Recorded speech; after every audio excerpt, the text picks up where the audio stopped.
Karibu kwenye Bando la Wiki, kipindi kinachokuja kwako kila mara muda kama huu, siku kama ya leo, ikiwa nakupa taarifa mbalimbali kutoka hapa Tanzania, nje ya Tanzania, lakini nje ya bara la Afrika pia. Yani namaanisha taarifa za international. Sasa mimi naitwa Evans Bukuku, karibu sana kwenye Bando la Wiki. Kumbuka, uongo ni mwingi, ukweli kidogo, au sio? Yani chumvi kibao. Ila ukweli kwa mare. Bwana, katika story ambazo zimekuja kwenye desk yangu, moja hapo ni baada ya uchaguzi wa serikali za mitaa na CCM kushinda kwa 99 nukta kitu. Basi kuna sheria fulani ziliandikwa pale kama miiko kwa yule atakayeshinda. Tutapata kidogo kuhusiana na hilo story, lakini story ya pili ni story ya hapa barani Afrika. Tunaye rais mpya mwanamama. Ameshinda kabisa kinagaubaga kwa asilimia kubwa tu. Na sasa tunaye wa pili, hongera zake. Nchi gani wapi nitakwambia baadaye. Lakini pia story ya tatu, Tanzania, tumepanda katika viwango vya FIFA duniani. Tulikuwa namba 112, tumepanda hadi wapi? Kana mimi nitakueleza. Lakini story ya mwisho kabisa, hii story na ukakasi wake. Hii story ni changamoto. Yaani Belgiji, nchi ambayo iko Ulaya, wameruhusu wale ambao wanajuza, wale changudoa nini wanafanya biashara ngono, kwamba sasa wao watatambulika kama wafanyikazi rasmi fulani amazing. Kwa maana ya kwamba wataweza kupata overtime, watapata bima ya afya, mikataba ya kazi, kiinua mgongo, wakati kazi yenyewe ni kuinua migongo. Lakini hivyo wameruhusu. Nitakujuza zaidi kuhusiana na wameruhusu vipi, kwa nini, kwa muda gani. Tutakuwa na mtaalamu wetu ndani ya studio ataidadavua. Nimetumia jina ndio dadavua, labda atachanganua. Hii ni Bando la Wiki kwa mara nyingine tena, karibu sana. Mimi naitwa Evans Bukuku, habari yako? Tuanze na story ya kwanza kabisa kuhusiana na uchaguzi wa serikali za mitaa ambayo CCM imeshinda kwa 99 point kitu. Yani ilibakika asilimia moja kasoro tu ndio mtu ashinde, wakagawana wengine kidogo kidogo. Lakini sisi leo hatuongelee kuhusu ushindi, tunaongelea kuhusiana na nini? Kuhusiana na taratibu na kazi za mwenyekiti wa serikali ya mtaa. Nimeona hapa kabisa list orodha. Moja hapo ni kwamba kuwa mwenyekiti wa mkutano yote, kamati ya mtaa na mkutano wa mtaa, kusuluhisha migogoro midogo midogo kama nyinyi ambao mnagombana mapenzi na nini, mmefumaniwa nini hizo, na yeye kazi yake moja hapo, ambayo haistahili kuitisha mkutano wa kamati ya mtaa au kupelekwa kwenye baraza la kata au mahakama. Ulikuwa unajua? Basi ndio hivyo. Kuwa msemaji wa mtaa, kuna kazi nyingi sana humu ndani. Lakini kingine ni vizuri na ni muhimu sana mwenyekiti awe na kazi nyingine. Awe na kazi nyingine, na hii kazi si kazi hiyo. Tukaamua kwa mtaani tuwaulize wadau wanasemaje kuhusiana na hili. Yaani awe na kazi huku na kazi huku, afu kuna kazi ni kazi si kazi. Kazi, twende kazi. Mbona sasa hivi bado hajafika tu? Yaani sio wewe. Yaani hapa watu wamesha kwa 3 4 wameondoka. Mimi na masaa mawili sasa mpaka mimi nakutongoza mademo walikuwa pale wawili. Mimi nakukupa miogo pale mpaka sasa hivi hajafika. Fanya hivi. Mimi naalisha. Usiongee sana. Wewe endelea kualisha, mpigie simu. Namba yake nina. Yaani nimeenda mara 2 mara 3 na sasa hivi nimebanwa. Basi simu yake inaita hapa. Inaita hii. Ngoja niweke loud. Acha niongee naye maana wewe unaweza kaongea kitu kingine. Muongee naye. Nani tena wewe ananipigia wewe? Halo. Mwenyekiti. Tuko ofisini hapa, uko wapi? Niko ofisini kwangu hapa. Tuko ofisini hapa, unasema uko ofisini tena. Ofisi ipo huko. Kwani una ofisi ngapi? Nipo ofisini gani? Nipo ofisini kwangu hapa. Mnasema mpo ofisini, mbona siwaoni? Mko wapi? Sikiliza mwenyekiti, tuko kwenye ofisi ya serikali ya mtaa, ofisini kwako. Nina ofisi mbili mimi. Nina ofisi ya Kaosh na hiyo mwenyekiti wa serikali ya mtaa. Ofisi na hiyo ni kama ya kwangu tu. Tulia. Kwani wewe ndio mwenyekiti ulioshinda uchaguzi hapa juzi? Sikiliza, usiseme kwamba eti nimeshinda tu kwa nimeshinda. Sema hivi, ni mwenyekiti ndio shinda kwa kishindo. Ndio ndio sasa. Okay sawa. Ndio ulishinda kwa kishindo. Kwani kishindo kushinda kwa kishindo? Hebu sikiliza mwenyekiti. Mambo ya kishindo hayahusiani. Njoo ofisini na huo muhuri, tufanye kazi tuondoke. Sasa sikiliza. Nyinyi njooni huko ofisini kwangu, kama namna gari niwape ofa niwaoshe. Mtanipatia na lift tuje sasa ofisini wagonge huo muhuri. Kaanza biashara. Maana masharti tulikuwa ni hivi, ili ugombee wenyekiti wa serikali ya mtaa lazima uwe na kazi nyingine ambayo ndio hii sasa yakaa woshi najitafutia chochote kitu. Sasa sikiliza. Sasa tusipokeane, nisikilize, tusipokeane. Unakuja ofisini hauji. Basi kama hamji sawa, maana mimi nikija huko nako sipati chochote kitu. Hii ndio kazi ninayotegemea niingizie chochote kitu. Tukufuate, huyu ni mpumbavu tunakufuata. Bwana, sikia, tuondoke. Mimi naomba tuondoke. Tuondoke. Sema wakati mwingine mkiwa mnachagua watu mwe mnaangalia. Mimi siwezi kufanya haya mambo. Kwani wewe hukumchagua?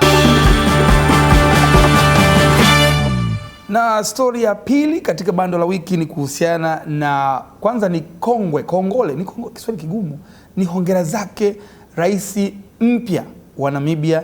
Ni mwanamama kabisa, ana umri wa miaka 72, anaitwa Rais Netumbo Nandi Ndaitwa. Netumbo Nandi Ndaitwa, president, alishinda kwa 57%, landslide victory. Sasa yuko kwenye siasa miaka mingi sana pia, na yeye ashakaa nje ya nchi kwa sababu ya kupigania uhuru wa nchi yake, kupigania nchi yake haki, na hatimaye ameshinda kabisa. Sasa huyu ni mtu wa pili tu baada ya rais wetu kabisa Mama Dr. Samia Suluhu Hassan. Kwa hiyo rais wako hawa wawili sasa hivi wakina mama Afrika tunatamani waongezeke. Tukasema Watanzania wamepokeaje hizi taarifa ya kuwa na mwanamke mwingine rais wa barani hapa Afrika? Twende tusikie wana muone gani, maana wananchi bwana wachelewaji watu. Unajua wananchi. Yes, hili ni bando la wiki na mimi ni Edward Dikomek. Niko mtaani najaribu kuangalia raia. Je, wamepokeaje taarifa za rais mpya? Dada, mambo vipi? Poa, kwema. Kwema kabisa. Unaitwa nani? Naitwa Hawa. Hawa, hebu waangalie wa Tanzania. Yes, niko na Hawa hapa. Ndio Hawa, nadhani umesikia taarifa kwamba Afrika tumepata rais wa pili wa kike. Yeah. Umeipokeaje hii taarifa? Of course nimefurahi sana. Unajua kupata rais mwingine wa kike ni kitu ambacho sio easy sana. Kwa hiyo nimefurahi sana. Alafu unajua nini kingine kimenifurahisha? Ndio. Imagine sasa tukipata marais kama watatu wa kike. Kwanza unajua wanawake tuna huruma Kwa hiyo mambo mengi yatakuwa ni rahisi, alafu mambo ya rushwa nini yatapungua. Kizuri zaidi. Ndio. Marais wetu wakikaa waanzishe ile kucheza kikoba, sijui nini. Unajua ile? Yaani maybe tuseme mtaani tuna vikoba. So akianza kucheza vikoba nchi hapa milioni kadhaa au bilioni kadhaa, alafu sasa kizuri zaidi. Mama yetu awe mtu wa kwanza kupokea mchezo. Asante sana, nikutakie mchana mwema. Jamani, nimemsikia Hawa anakuambia sisi ndio tuwe watu wa kwanza kupokea jina la mchezo. Nadhani ni kitu brother, hiki ni kitu kizuri. Samani, habari? Sawa. Nani mwenzangu? Mimi naitwa Edward Dikomek kutokea bando la wiki. Niko hapa kujaribu kuuliza Watanzania kuhusiana na swala zima la Afrika kupata rais wa pili wa kike. Upo na nani? Maana watu chukua kama tano siku hizo tuelewi. Hapana, niko mwenyewe, niko na kameramani wangu hapo. Kameramani. Kamera na yeye unakiwa kuna peke yako sasa sielewi. Maana mimi sio mnene hapo. Kindaka tunaondoka.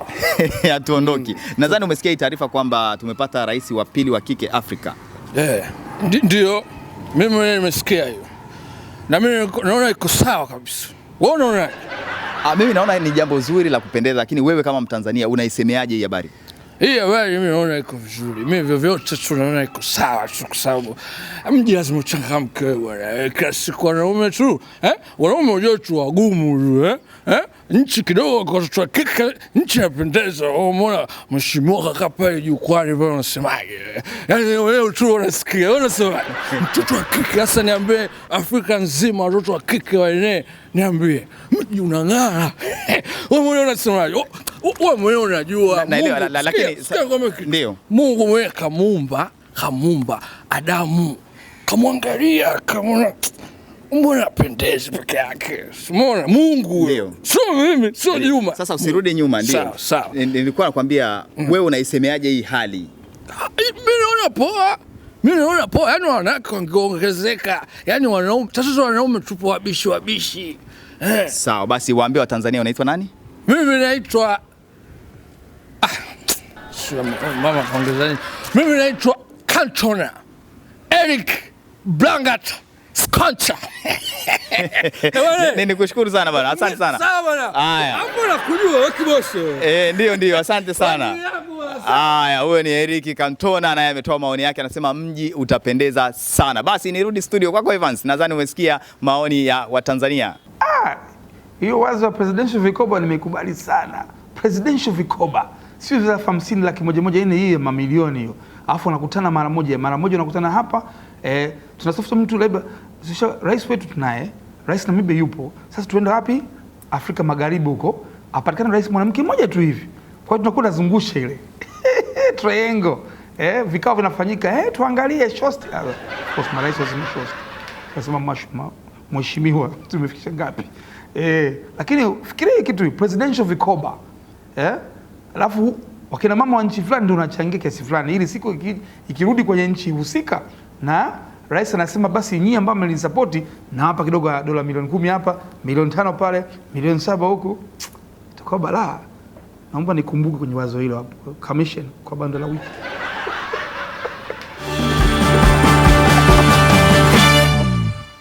Na katika taarifa ya michezo hapa Tanzania na nje ya Tanzania, yani Tanzania bwana, tuna sababu ya kufurahia. Kwa nini? Tumepanda kwenye rankings za FIFA kuanzia namba 112 kwenda namba 106.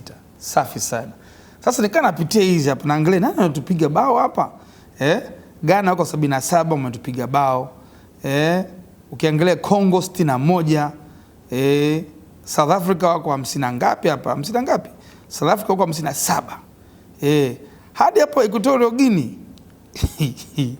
Equatorial Guinea wako 93 umetupiga bao. Yaani uko vizuri, alafu wako vizuri. Batiza. Sasa mimi nimeshangaa hapa. Tanzania tuko 106. Tumeanza okay, sio vibaya. Ngoje tuangalie siri ni nini, tufanye nini zaidi, tuipeleke kwa wananchi, au sio? Yaani kwenye issue za mkeka. Kwa Tanzania wanajifanya wataalamu sana wa mikeka. Twende kule kwenye mikakani huko mtaani. Yes, hii ni bando la wiki na mimi ni Edward Dikomek, niko kitaa na wana hapa. Nani unaitwa? Naitwa Deodatus Dismas. Deodatus. Okay, na hapa ni nani? Mimi naitwa Swalehe Magwangwa. Mimi ni gwiji na mstaafu wa mpira. Cheza sana mpira kuanzia form 1 mpaka form 2 hapa. Miaka 8 nimestaafu. Umelisakata kabumbu.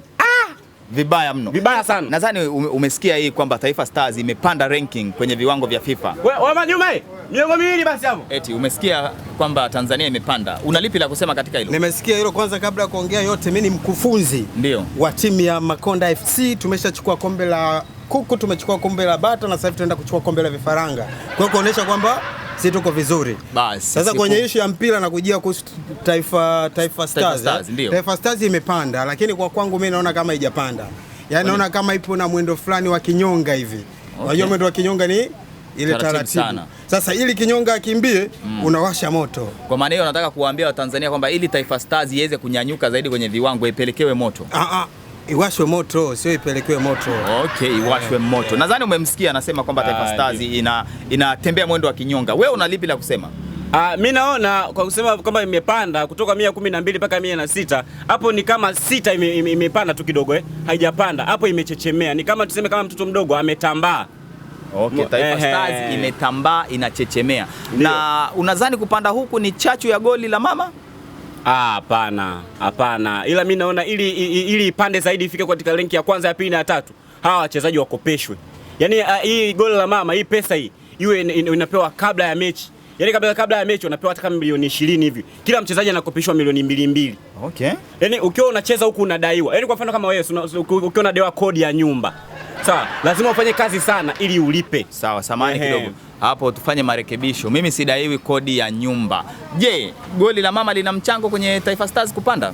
Inawezekana likawa lina mchango kiasi chake, lakini nashauri tuweke goli la baba. Ngoja kwanza, goli la baba unamaanisha? Yaani goli la baba mzigo unaingia wa kutosha zaidi kwa wachezaji. Yaani hapo ukiweka goli la baba pop, mbona inanyanyuka chap. Hebu taratibu, inaingia inanyanyuka. Goli la baba inatoka nani anatoa hizo hela? Babalao FIFA waweke mle mzigo. Hapo umeongea kitu inaeleweka. Hivyo yani. Sawa, nawashukuru sana. Niko na wakufunzi na wataalamu wa staafu wa mpira wanakuambia goli la baba lihusike, lakini vile vile Taifa Stars ikipelekewa moto kwa maelezo ya huyu sasa wanaweza kazidi zaidi. Au sio? Mimi naitwa Edward Dikomek. Iwashwe moto. Mimi naitwa Edward Dikomek na hii ni bando la wiki. Ubongo bwana, lazima Kongo ihusike, Mkongo uhusike kwa namna moja au nyingine. Anyway, tuangalie kama tutaweza kuzana nini, lakini sisi hapa ningetamani sana kuwa na tuzo za kamati za ufundi. Na kamati zetu za ufundi bwana ziko busy sana saa zote. Mara paka akafanya hivi, mara moto umewashwa uwanjani. Mbona hizo tuzo sizioni? Technical Bench Awards. Tanzania ungekuja pale. tungechukua kitu balaa pale. Haya bwana, tufanya nini? Nikaangalia mwisho wa rankings ni nani, nikaenda hadi 202 hapa.